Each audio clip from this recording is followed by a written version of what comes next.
workshop for ICT telecoms journalists as it unfolded. There are 12 papers presented, and well, we are starting with one of the presentation. Director, President of Digital Bridge Institute, in presenting the effectiveness of the new media. And well, we did an assessment of it last week. We want to conclude it now. And well, we were talking before we went on break, Fidel, about the fact that in the new media, there is completely no filtering, and that is significant. Yeah, because, I mean, it is an open field of interaction, dialogue. And I'm happy that the Lagos State Police Commissioner today was talking about, say, look, you cannot police the social media. You can't. Yeah. Let me even say, we cannot police social media. All we can do is to correct wrong impression. But we want to urge members of the public not to spread falsehood. Yes. Do you understand? It just captured my thoughts also. Because, again, while you have advantages in the fact that there is no filtering, it can also be an instrument to destabilize and to persuade people.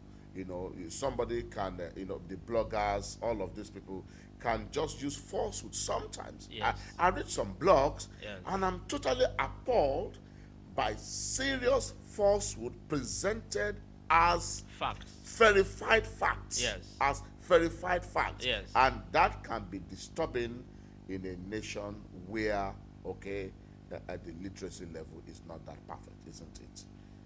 That is possible, but you also have to be, literate to be on the social media, that you're able to read, you're able to analyze, and you're able to decipher. Read, and but not analysis is deeper than that, Fidel.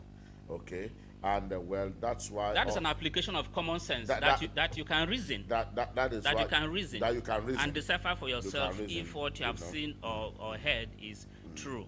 So you can also decide, okay, let me take my time before I act on this. Okay, so the words of the Commissioner of Police is instructive, it is important, and let us emphasize it here and now, that it is important that when you get information from the social media, please do not take this information as hook, line, and sinker. Yes. Okay? You have to read carefully.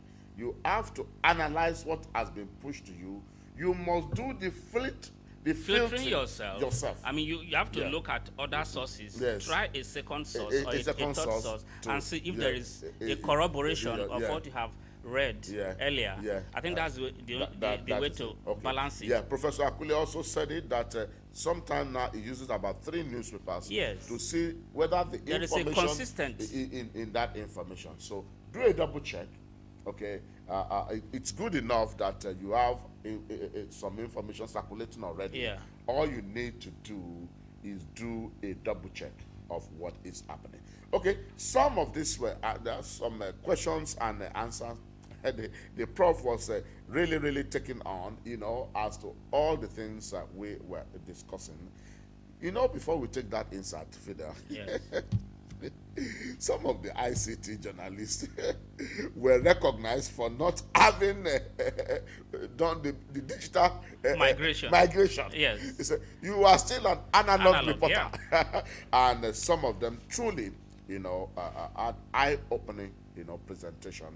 And I'm sure many of us left that workshop with the knowledge that we must. You have to upgrade. We have to upgrade. And move on. Let us see some of the questions and answer and how the prof answered that. Watch. We'll be right back.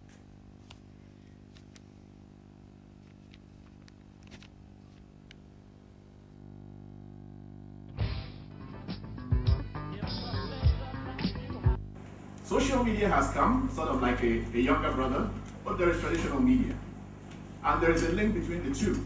It's not us against them, it's just there's a symbiosis between the two, some kind of synergy. And The astute practitioner must recognize this and know when to swing in one direction or the other.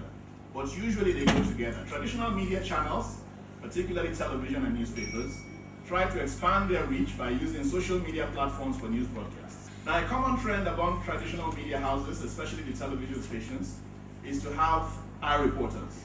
I think the one you are most familiar with is that of CNN.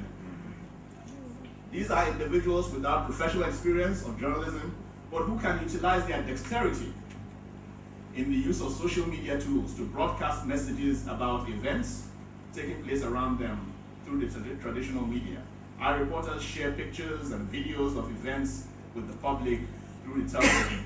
And these eye reporters, by the way, sometimes they are really a necessary extension of the media, that particular media's empire. Sometimes they are found in places where traditional journalists cannot get to. They happen to be trapped between the lines of a particular event. And then they say, oh, by the way, I'm sitting here and I'm seeing the soldiers just pass through here. There were 3 of them just passed. Right away, they make that guy eye reporter, he starts reporting. They have a way of vetting it, you know. Seasoned organizations like CNN would not just throw somebody on the air. They have a way of vetting who should go and who shouldn't. But the point is, these are all possible because of this new phenomenon of social media. Thank you for your presentation.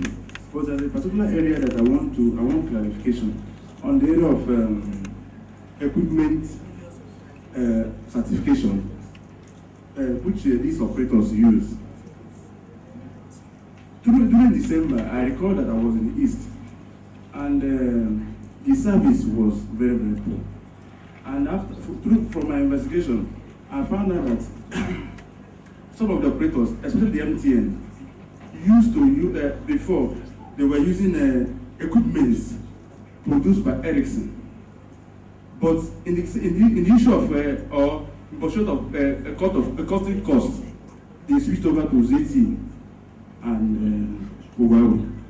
And it appears that the equipment they are using is far much less, or is not the same capacity with Ericsson. And it appears that it contributes to the low quality of service they are providing to Nigerians. So I want to find out if actually your units approved such equipment. So we were in Lagos, the lecturers were in Lagos for the House of Reps and the Senate.